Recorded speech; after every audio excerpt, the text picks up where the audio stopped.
Saw this piece in the New York Post that the mall photos with Santa are passé, that parents have decided they're opting away from that. They want private sessions with their kids, craving a more personalized experience with Santa Claus. Parents also have to run into the thing where the kids go, was Santa at that mall? And then he's at the other mall. And then sometimes mom and dads have to explain, well, that's Santa's helper. And you're like, okay. And then you go, well, real one? Oh, the real, that was the real one. The other guy was the Santa's helper. And like, oh, I see. Right. So everybody understands the power of Santa Claus being there. And people are paying up to $1,000 or more to have a more personal experience with Santa. Photos, the kids read the letters. I don't know what else happens for $1,000, but a chance for something other than just on the lap, candy cane, off the lap, and then over. You don't really need a whole lot of time with Santa. I found as a kid sitting on his lap, he knows, and you just kind of run through the basics of what you're looking for. He seems very excited to have you there. You sit on his knee, lift you up off the knee, pass you off to the little elf, and then off you go. But you got to get that photo. And the other thing is, parents try to do this thing where they put the kid, it's terrible. They put the kid up on the lap, and then they want to take the photo with their camera and not pay for the camera. Yeah. And they've been shutting that thing down. The elf comes over and is like, no, you can't lose your own camera. Because you got to pay. You're there. You know, the elf has to make some money. Santa doesn't get any of that. Yeah. You don't need it.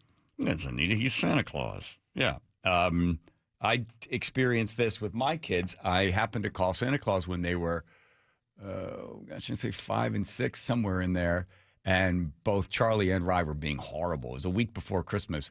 And I called Santa and I said, hey, can you come out? Of course, he knew where we lived.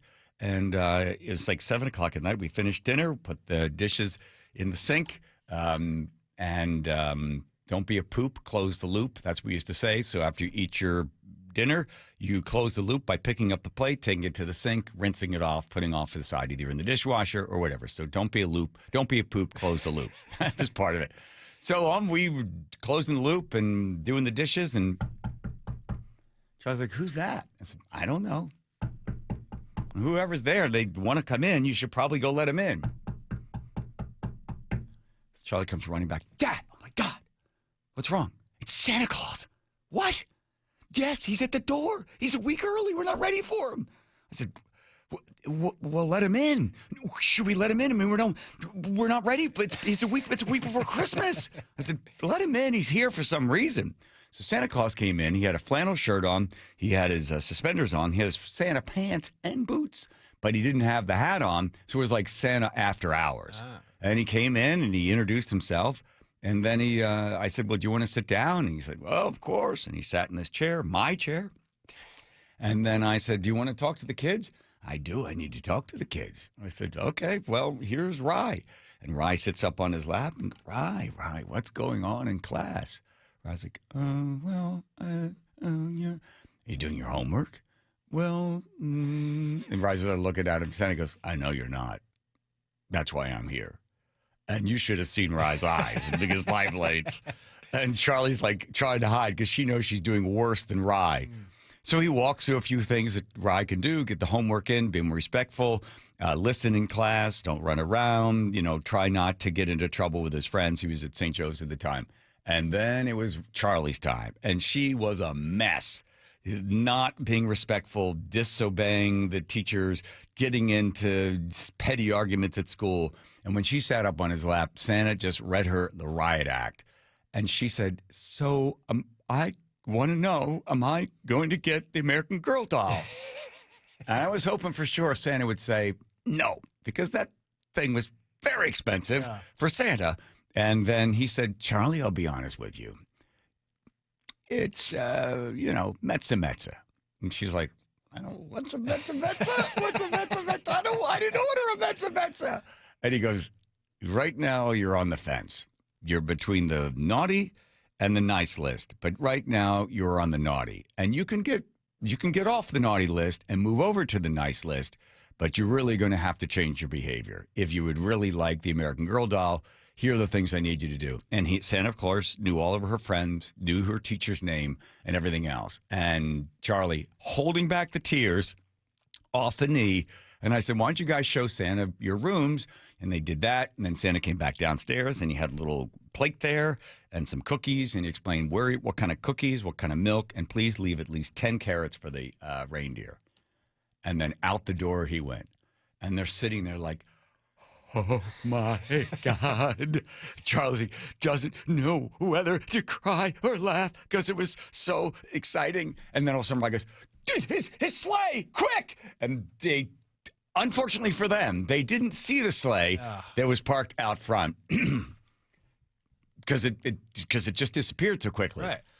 Thank God. And, so that was their big moment with Santa Claus. Did they turn it around? I think Charlie was able to save it just from the last couple of days, okay, to get the American Girl doll and Rye as well. But it was one of these things, when they opened that door and they saw Santa, they just couldn't believe he was at the house. I'm curious, did you make a monetary donation to the North Pole Fund? Yes. After that? Yeah, I think Santa and Mrs. Claus were able to go to Key West, just get out of the cold and spend probably at least 2 weeks. So you can understand why parents are paying $1,000. I admit that I saw Christmas when I was a kid as the most magical time because parents with imagination, everything on television was all about Christmas and Santa and the trees and the lights. I used to see the stoplights were red and green. I thought everything is surrounding this magical time